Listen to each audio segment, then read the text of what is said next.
Okay, I've got a bunch of random little things that I'm going to go over, and none of this really works as its own video, so I'll just be doing them all in this one. Had a trip out to the range today. They gave me a cap. Yay. We'll start off with the Rossi R92. I've had this for a bit now, and this is a really fun gun. It is really accurate. I didn't think I was going to like these little buckhorn sights that are on them, but they are really easy to use.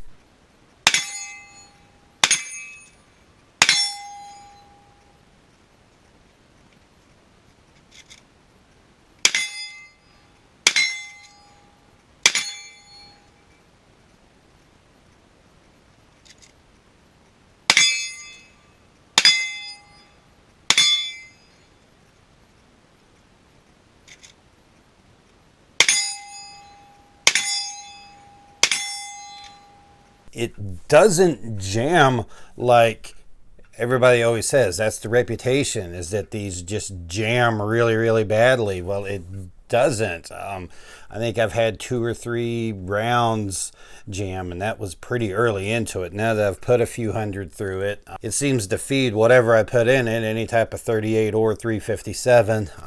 It's mainly been 357 lately because I haven't even been able to find 38 anywhere. And the only real downside that I would give it is what I had a whole video about, which is just the loading gate is just not...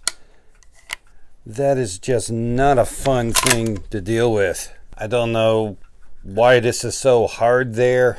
Even after cutting down the spring and doing a few things with it, it is still just really, really difficult to put them in there. I tried doing the using the next round to push the previous one in all the way, but they just kind of stick a lot and don't push in, so you kind of have to stay using your fingers. I wasn't sure that I wanted to, but I'm starting to think about it much more seriously. Just kind of filing a little bit around here just to smooth that out, and then just cold bluing over it there to cover up where I filed, because I don't know what else to do on there to make that easy. I'll go ahead and do an update on my P365. After the first 200 or 300 rounds, it really settled in and pretty much runs whatever I put through it now. It jammed a good bit early on. The first 200 or 300, it was just a lot of either usually not extracting, but occasionally like a double feed or something. And I haven't had anything have any type of problem with it for a while now. And so once you get past the first few hundred rounds on it and get this guy broken in, it really does really, really well. I was going to do a video on these because I like them so much, but I have no idea what I would say on the video except, yeah, these guys are really awesome here. The Wonker's Razor, these are electronic ear protection, which means they've got a little microphone on it and some speakers in there that play that, and then there's a certain decibel level that it just cuts off at. These are really great because you can kind of hear around everywhere and not you can actually hear what's going on and actually converse with people. You don't really get directional hearing because it's just all the same, so it kind of all sounds like it's coming from everywhere. I can't recommend these guys enough, especially for the price. They are really, really very great for the price. One thing I really like them for is that if it's really quiet, I get a little bit of tinnitus that'll come up. But if it's like dead quiet, and that's something that a lot of ear protection will do, will just kind of muffle it down, and I need just a little bit of white noise. So even when I'm shooting by myself, I tend to use these guys. I was going to talk about this guy here, the high point carbine, but I think I'm going to do a whole separate video on this guy, on what all I have done to it. And we'll talk about this KP-15 lower here, polymer lower from KE Arms. I gave this a try, and I've got something going on, and I think it may be with my AR that I was using. I ended up, since I don't have an upper for this yet, I stole the upper off of my Ruger AR556. Now I did that, put that on it. It actually feels pretty decently with it. It's a little front heavy, but I do like the way that it balances and feels with this guy on it there, because that knocks a good bit of weight off. Now my first magazine that I ran through it went really well. It was a magazine that had some PPU 223 in it, and it ran through that no problem and did fine.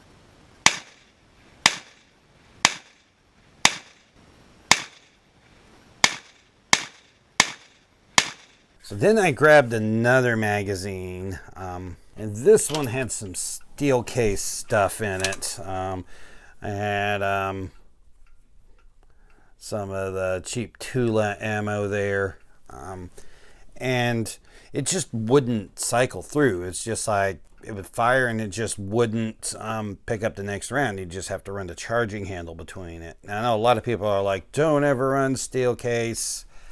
I ran steel case through it before and it's been fine. Not really sure why it was having so much trouble.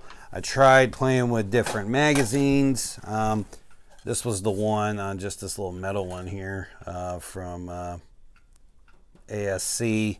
That one was the one that I had the PPU in that ran fine. The others I had in PMags.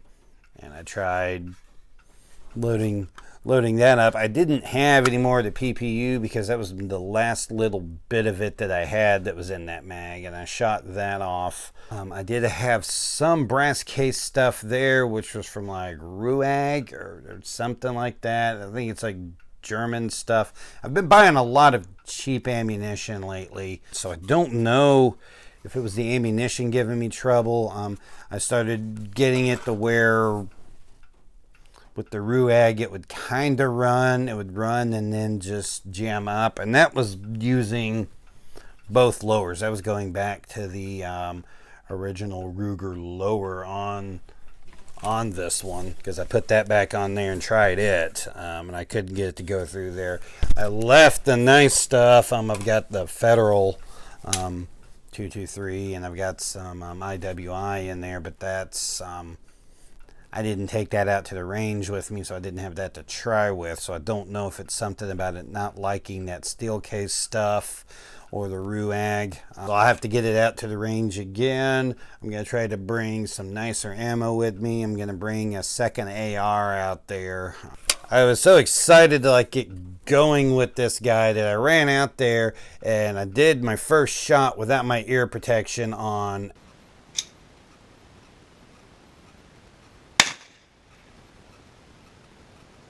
Yeah, I do not recommend, like, it's been hours and my ears are still not right. 223 is loud, guys. Here I am wondering why I have tinnitus. So I'll get out with this guy again. It'll probably be a little bit till that happens, and I'll see if I can figure out what's going on with my AR. See if I can do anything else with this, or if I can do anything with that Ruger AR. That's really the first problems that it's given me. So I'll keep you posted. If you found this video useful, be sure to give it a thumbs up and a like. You can go down into the comment section and leave any thoughts you have down there. And if you're interested, you can also subscribe to my channel and click the little bell notification to make sure that you catch all the videos that I post so you don't miss anything. I'm Jeremy with Poindexter G, and we'll see you next time.